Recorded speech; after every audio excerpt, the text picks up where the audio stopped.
Hello, Jesse Good here. Today we're taking a look at the LEGO Harry Potter 2018 Quidditch Match set with 500 pieces, 6 minifigures, and it retails for $40, good price, in the United States, where it's an exclusive to Target stores.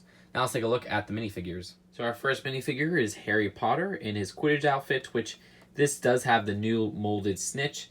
Now keep in mind the snitch also comes in the LEGO minifigure series for Harry Potter, but it is a really interesting mold that uses kind of a hard plastic. I mean, you could still maybe bend it if you push really hard, but I thought this would be something like a rubber. I actually appreciate that they used a hard plastic here. Now for the actual Harry Potter minifigure, like I said, it has the Quidditch outfit, which also has some back printing, this nice soft cape, and that new hairpiece, which actually has an alternate expression right there. I like how the hairpiece has enough space to show off his scar. Oh, and of course Harry also has a broom. Here's Oliver Wood, and he should definitely have the new mid-legs. I don't know why they didn't include it here. He has a broom, the same torso that Harry has, as well as the same cape, which does have that back torso printing right there. And his face print is a very common one from LEGO Star Wars. But I do like getting the reddish-brown hair, because this hairpiece is more common in dark brown. Here's Marcus Flint, who has a quaffle kind of shooter. It's a stud shooter attached to his broom, which you just press this to shoot the quaffle. We show that later on in the video. And his face print is actually the only exclusive face print in this set. And the design for his torsos is new as well, but it's also used for Lucian Bull. You get kind of a similar one in the collectible minifigure series with Malfoy. And you have this hood design. What I don't like, though, is that his face is not double-sided, unfortunately. But you do get this nice recolor of a kind of hard-to-find hairpiece nowadays. Fun fact, it was the original Ron Weasley hair. Here is Lucian Bull, which he's a pretty generic minifigure. I mean, he uses the new Ant-Man face print, which I found out recently was used in the Dead Man Tells No Tales set.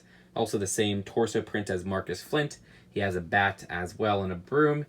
The same cape as Marcus Flint, which for the torso you can see the back printing. But this one does have that alternate face right here where he looks a bit scared.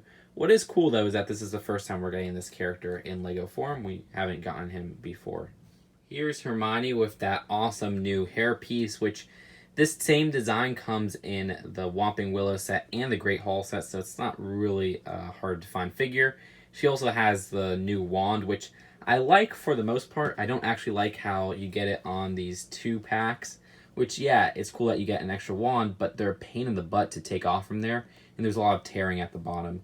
Good thing that's not really a problem since the bottom's usually covered, and plus you can use the bottom as a way to stick the wand forward just like that, which looks pretty cool. You couldn't do that with the existing wands. Now for that new hairpiece, which is freaking awesome, it's a nice hard plastic, and you can see her back facial printing right here, which works out pretty well, and it looks a lot like Hermione. I'll say a lot more than the collectible minifigure Hermione does. So here's Snape, and the design of this is the same as the Whomping Willow set, which he is kind of an uncommon character this way. He doesn't even come in the minifigure series. He has a new wand as well, kind of disgusted face right there. And on the back, he has more of a calm Snape face. You know, just kind of his typical Snape look. So here's the build of the set, and let's first take a look at this centerpiece. So there's 3 Quidditch rings, which you shoot the quaffle through the ring to start the game. There's also this little bludger right here, which you press, and it's just a little stud shooter with a black stud. Now, what I really like, though, is this play feature, which is this translucent stand, and you kind of move whichever figure you want to attach on there to make it look like they're flying. From the back, you just move this, and that front part moves from left to right, which is pretty fun. Also, something I don't like is that these rings right here are very easy to knock over. If you play around with them, they can fall over since they're pretty top-heavy, and I don't like that. I wish they were more secured. This whole back part is pretty secured, though, with these Technic beams actually connecting this centerpiece to the towers. Keep in mind, only 2 of the towers are connected. There's this Hufflepuff tower, which has 2 stickers at the bottom, as well as 2 stickers at the top with these little panels, which has a nice feature where you could switch them out. Which, they have these 2x2 tiles, depending on who you have the match with. You could swap them out to kind of show who's going against who. This one says Ravenclaw and the other one says Hufflepuff. And up here, you have enough room to maybe sit down a minifigure. And I kind of wish this area was a little bit more spacey because in the movie, they were more stands that were grand and had a lot of figures standing. At least make it like 6 spaces so it could fit at least 2 minifigures. I don't know, maybe I'm being picky. Oh, one feature I almost forgot to mention is that these are actually to keep the score. So they have this center part right here, and they just use this existing print to show how much points each team got. Now, you could just put these back in here when you're not using them and pull them out when another team scores a point. As for the Ravenclaw Tower, you got 2 stickers just like the others. There's also this flag sticker right here, which just says Ravenclaw. You could flip that up and down. There's this megaphone right here, which, man, I wish that announcer kid was in this set. While I'll still show them, the back of these are very cramped and vacant, unfortunately. Now, the Slytherin Tower is extremely similar to the Ravenclaw one. Flag, 2 stickers, sticker on the flag, and also the same exact grass part. Alright, they just kind of copy-pasted it, except for one thing. There's a mechanism at the back that if you twist, a fire pops up. That's actually a reference to the scene where Hermione casts a little spell on Snape, thinking that he's casting spells to kind of mess Harry up at the Quidditch game. So that's pretty neat. I like that detailing. And at the bottom, there's really no kind of detailing. It's very vacant, as expected. What I don't like, though, is that Snape has to sit down. He can't actually stand up because he's too tall. As I said, these tops of the towers are very cramped. As for the Gryffindor Tower, it's probably the most unique out of all of them. There's a panel at the bottom which has a bit of a cool play feature, and you can see that it's intentionally kind of a ramp at the bottom. So the panel says Gryffindor on it with a nice sticker, but the whole point of it is that you make an entrance with Oliver Wood, just kind of pushing him through there. That's why the ramp is there, so that he doesn't really get caught on anything. It's kind of hard, though, especially if you're holding it from the front.